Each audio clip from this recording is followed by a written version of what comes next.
Khuntakhraba Matung Manipur KHUNAI NOUHOUNANA HINGATHALAKHIBA KANGLUP PHURUP KHAIDANA APUNBA Manipur ama SHEMGATUNA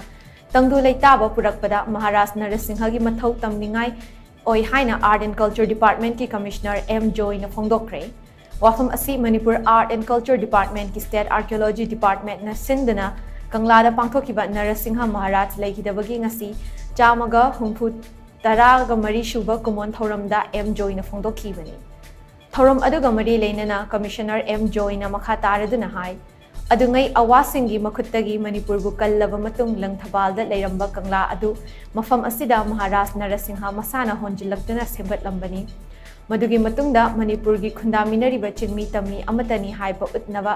mera hauchongbana chingba thoram sing nong hodoktuna chahi taret khuntakpada mangluraba Manipur gi culture adu Kallakhibani Mahakna tawrakhiba sing adubu miyamna penadabadagi mahakbu Manipur gi ningthau ohenkhibani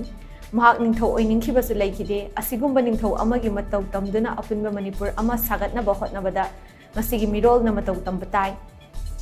amadi Manipur da hojik thoklibi irang asidasu adungai Narasingha Maharaj na loramba thodang KANGLUP PHURUP KHAIDANA amata oina hingminanaba hotnakhiba pumnamak NOUHOUNANA ningsingba matam oire haina mahakna makhataki Art and Culture Commissioner MJoy, Art and Culture Director K Dinamani, MNMC Secretary R.K. Priyo Kumar Amadi Atay Masaknai Bimyoy Kayana Sarut Yadana Pangtokhiba Thoram Adada, Kanglada Laiba Narasingha Maharaj ki Kubamda, Hai Leikat Kibaga Loinana Manipur Rifle ki contingent Amana, Gun Salute Piduna Ikai Kumnabasu Utki.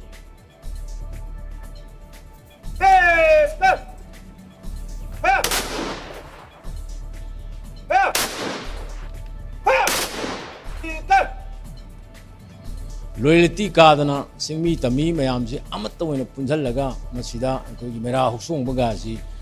matamdu damana nahunana mu mayam sakta khibani ngasidi gi leriba Manipur gi situation nasida asingum bening tho amagi matau tamdana lebak asi mara tapna aduga jati bijati khaidana nungsidana santi porokna bo khonabada magi contribution mayam siningja magi matau tamdana apaba khunai ama ing tapa lebak ama Manipur ama woina bo khona bada koi punamak changhen minasi aba wahi ja har ga swaida